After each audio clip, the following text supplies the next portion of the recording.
ঢাকাই সিনেমার প্রিয়দর্শিনী খ্যাত নায়িকা মৌসুমীর অন্যতম কর্মব্যস্ত বছর হলো ২০০৭ সাল। এ বছর নায়িকা মৌসুমীর মোট 10টি সিনেমা মুক্তি পেয়েছে। প্রিয় দর্শক, আজকের পর্বে থাকছে নায়িকা মৌসুমীর ক্যারিয়ারে ২০০৭ সালের সকল সিনেমার বক্স অফিস ফলাফল। তাহলে শুরু করা যাক। ২০০৭ সালে নায়িকা মৌসুমীর প্রথম মুক্তিপ্রাপ্ত সিনেমার নাম হলো বাংলার নায়ক। এ কে সোহেল পরিচালিত এই সিনেমায় মৌসুমীর বিপরীতে অভিনয় করেছেন ফেরদৌস। সিনেমাটি মুক্তি পায় ১ জানুয়ারি ঈদুল আজহায়। বক্স অফিস রিপোর্ট অনুযায়ী সিনেমাটি ফ্লপ হয়। ২০০৭ সালে নায়িকা মৌসুমীর দ্বিতীয় মুক্তিপ্রাপ্ত সিনেমার নাম হলো বৃষ্টি ভেজা আকাশ। সোহানুর রহমান সোহান পরিচালিত এই সিনেমায় মৌসুমীর বিপরীতে অভিনয় করেছেন ফেরদৌস। সিনেমাটি মুক্তি পায় ২ মার্চ। বক্স অফিস রিপোর্ট অনুযায়ী সিনেমাটি ফ্লপ হয়। ২০০৭ সালে নায়িকা মৌসুমীর তৃতীয় মুক্তিপ্রাপ্ত সিনেমার নাম হলো সাজঘর। শাহ আলম কিরণ পরিচালিত এই সিনেমায় মৌসুমীর বিপরীতে অভিনয় করেছেন মান্না। সিনেমাটি মুক্তি পায় ১৩ এপ্রিল। বক্স অফিস রিপোর্ট অনুযায়ী সিনেমাটি ফ্লপ হয়। ২০০৭ সালে নায়িকা মৌসুমীর চতুর্থ মুক্তিপ্রাপ্ত সিনেমার নাম হলো তুই যদি আমার হইতিরে। উত্তম আকাশ পরিচালিত এই সিনেমায় মৌসুমীর বিপরীতে অভিনয় করেছেন ফেরদৌস এবং শাকিব খান। সিনেমাটি মুক্তি পায় ১৭ আগস্ট। বক্স অফিস রিপোর্ট অনুযায়ী সিনেমাটি হিট হয়। ২০০৭ সালে নায়িকা মৌসুমীর পঞ্চম মুক্তিপ্রাপ্ত সিনেমার নাম হলো একজন সঙ্গে ছিল। শওকত জামিল পরিচালিত এই সিনেমায় মৌসুমীর বিপরীতে অভিনয় করেছেন রিয়াজ।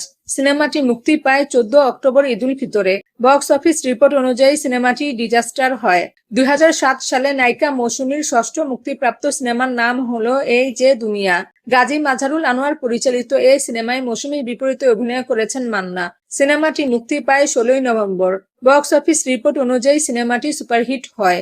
২০০৭ সালে নায়িকা মৌসুমীর সপ্তম মুক্তিপ্রাপ্ত সিনেমার নাম হলো মেশিনম্যান। শাফি ইকবাল পরিচালিত এই সিনেমায় মৌসুমীর বিপরীতে অভিনয় করেছেন মান্না। সিনেমাটি মুক্তি পায় ২১ ডিসেম্বর ঈদুল আজহায়। বক্স অফিস রিপোর্ট অনুযায়ী সিনেমাটি সুপারহিট হয়।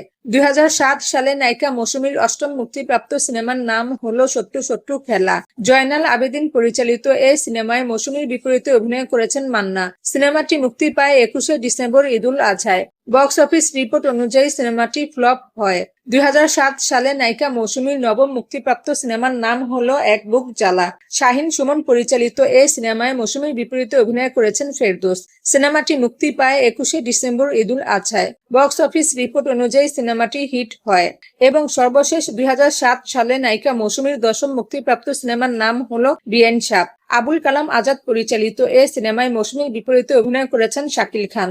সিনেমাটি মুক্তি পায় ২১ ডিসেম্বর ঈদুল আজহায়। বক্স অফিস রিপোর্ট অনুযায়ী সিনেমাটি মোটামুটি ব্যবসা করে। প্রিয় দর্শক, ২০০৭ সালে মৌসুমীর 10টি মুক্তিপ্রাপ্ত সিনেমার মধ্যে সুপারহিট হয় 2টি, হিট হয় 3টি, মোটামুটি ব্যবসা করে 1টি, ফ্লপ হয় 3টি এবং ডিজাস্টার হয় 1টি সিনেমা।